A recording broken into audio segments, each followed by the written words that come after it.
Guys, wala pa tayong repair ngayon. Tayo ay mag-update lang sa ating YouTube channel. Ayan, meron tayong in-order sa online. Nagkamali ako ng kamali ako ng order. Ang ino-order ko type C sana. Yung ganyan type C. Kaya lang, iPhone. Ano tawag yan? Oo, iPhone. Yung pang iPhone pala ito. Kaya mali. Dapat type C dito tapos may dito type C rin. Ayan, type C. Ito tama. Type C ito mayroon din 3.5 para sa headset. Tapos ito charger. Charger. Tama siya. Kaya lang ang dito nagka-diferensya. Hindi ko napansin na ano pala. iPhone pala ito. Hindi pwede type C dapat ang kailangan ko. Kaya mga in-order ko naman, halos naman tama eh. Kaya lang ako lang nagkamali pag hindi ko napansin na iPhone pala ang dulo nito. Ito eh, yung ano ko eh, ano naman to. Adapter naman to. Pang Type C, tapos micro. USB to micro. Ito naman, USB to Type C. Tama. Ito lang talaga na sumala.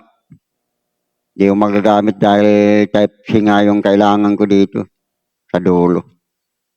Kaya yun ang mahirap din sa online eh. Hindi na ako nag-i-effort ibabalik ito o papapalitan kasi parang napakahirap magbalik pag sa online. Kailangan po nga mahabang proseso pa eh. Kaya nag-order na lang ako uli ng ganito. Kailangan ko kasi doon sa pagla-live eh. Kailangan ko ng kasi yung ano ko, yung cellphone ano lang, type C lang siya, wala siyang pang headset. Kaya kailangan ko ng ganito. Sasaksak ko doon sa type C. Ito kasi yung ano eh, wala kasi yung ano eh, wala siyang headset na ano, di katulad ng iba na mayroon headset. Type C lang talaga. Kaya mahirap eh. Kaya kailangan ko talaga ng ganito pag nag-live. Kaya order na lang tayo ulit. Hindi ko kasi napansin na, di kasi picture lang, mamimili ka eh. Ang naging problema nito, hindi mo talaga, mamimili ka lang may mga picture.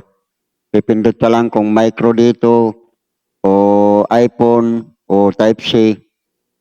Nagkamali ako ng naipindot eh, yung napindot ko yung ano pala, iPhone pala itong ganitong dulo. Dapat Type C dito. Kaya yun ang mahirap eh. Hindi ko na ibabalik. Baka minsan may nangangailangan ito eh, papasaulian ko na lang. Kasi wala eh. Ibabalik mo pa, mahaba pang proseso eh. Papapalitan mo, mahaba pang proseso. Kaya ang ginagawa ko na lang, hayaan ko na. Kasi ako naman nagkamali eh. Mali ako ng ano, yung dito tama, kaya Type C. Kasi kailangan, nakasalpak ito dun sa charger. Kukunin ko.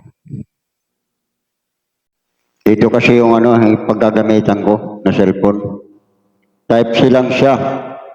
Wala siyang headset. Pwede mo naman gamitan ng headset.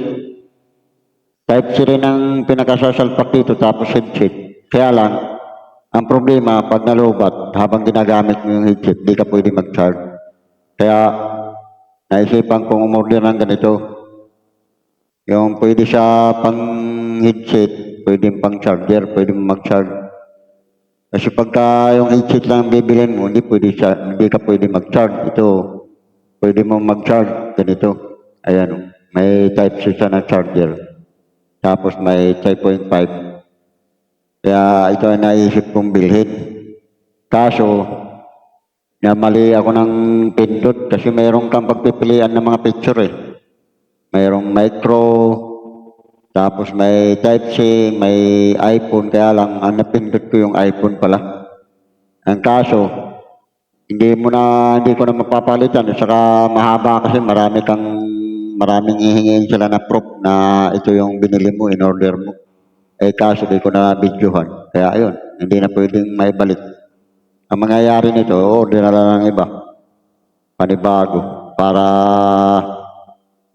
magamit. Kasi kailangan talaga yung kailangan ginagamit mo yung headset, pwede ka mag-charge. Dito kasi sa cellphone na ito, wala siyang headset. Diretso Type-C. Meron naman itong headset na makukuha ang headset na ganito, yung Type-C. Kaya lang, hindi ka pwede mag-charge. Pag nalubat, halimbawa nakaka-live ka, minsan nalulubat, palubat na. Ito kasi madali na rin malubat o kasi luma na rin. Hindi ka makakapag-charge. Ang mangyayari sa'yo, titigil yung live mo kasi hindi ka pwede mag-charge habang naka-live. Kaya ito ang mangyayari. Kaya binili ko.